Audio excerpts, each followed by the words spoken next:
We begin our Sunrise Smart Start with some breaking news just into our newsroom. An active police presence right now in Greece. Here's a live look on Countryside Drive.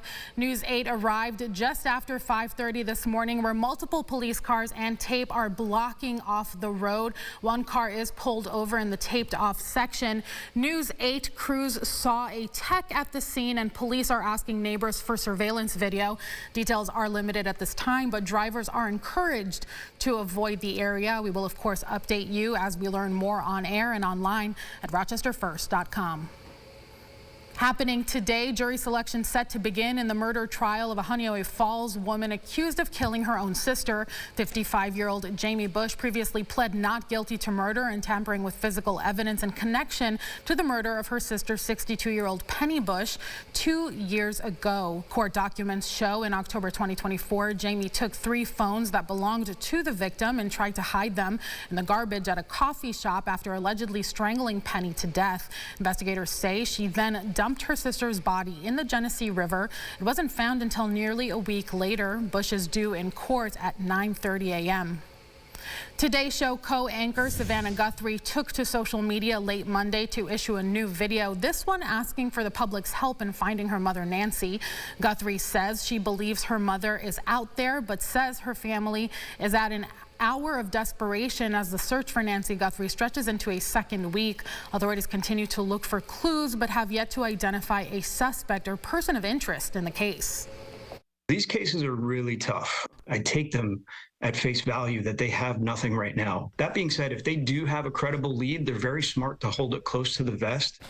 As the search for Nancy Guthrie stretches to a 10th day, investigators are honing in on the critical 41-minute window from the night she went missing between the time the 84-year-old's Ring camera was disconnected to when her pacemaker disconnected from her phone, which was left behind. Critical daily medicines were also left behind. Investigators are also reviewing traffic camera footage and videos from nearby gas stations as the search for answers continues. Here in Rochester, police are searching for a young girl missing now for almost a month. 15-year-old Ariana Boggs Jenkins was reported missing on January 15th. Police say she didn't go home after school on January 13th. She was last seen wearing a black jacket, black leggings, and fur boots. Anyone with information is asked to call 911. Let's take a look at our sunrise traffic report one more time. That view from our Greater Rock Sky Eye Cam over downtown, showing things moving at speed. That's true for 390, 490, 590. No accidents of note at this time. Plans are in motion for changes to a busy intersection in the town of Sweden outside of Brockport. Earlier this year, the DOT held an open house welcoming feedback on a proposed roundabout at the intersection of Redmond Road and State Routes 31 and 31A in the town of Sweden. The project comes with a more than $7.5 million price tag. DOT Public Information Officer Mayor Millo says the work has been on the state's radar for years.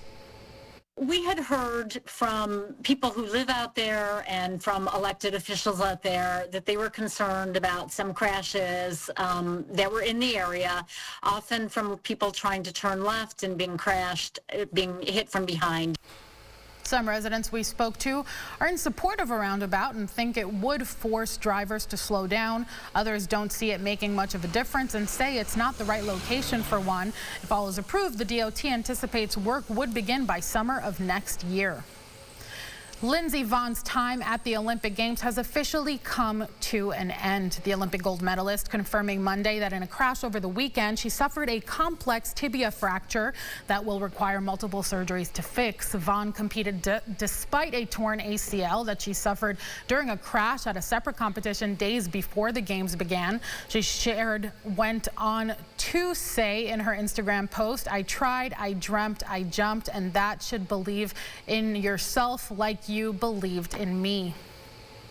Check this out. Rochester native Haley Wynn, who's representing Team USA on the Olympic stage, scored her first career Olympic goal for the women's ice hockey team. Wynn's goal opened the scoring against Switzerland in the preliminary round Monday. The U.S. took the win 5-0. Team USA takes the ice again at 2:30 this afternoon against Canada in their final prelim game. Right now, Italy leads with 9 medals overall, though mostly in bronze. Japan is in second place with 7 medals, 2 of which are gold. Norway, Switzerland, Germany, and Austria make up the rest of the top 6. The U.S. is trailing in 7th place with 2 medals, both gold. Another possible first for upstate New York, a Raising Cane's restaurant could be coming to Henrietta.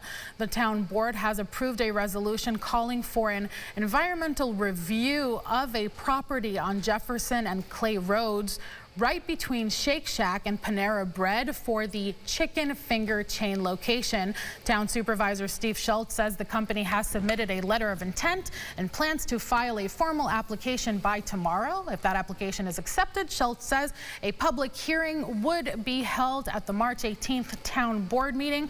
Construction could begin as early as May.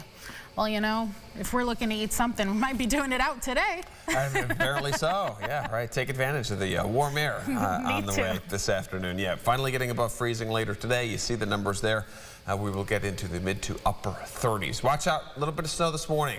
Quick blast, drops a few tenths of an inch, but it probably melts later today. And then we go into somewhat of a busier stretch. We've got lake effect snow tomorrow, and then another little warm up into the weekend.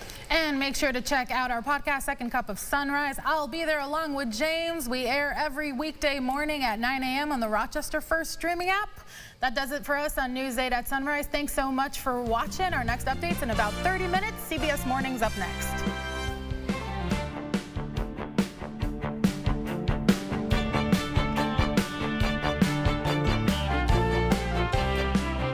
Follow News 8 wherever you are on RochesterFirst.com, Facebook, X, and on our app for news and weather.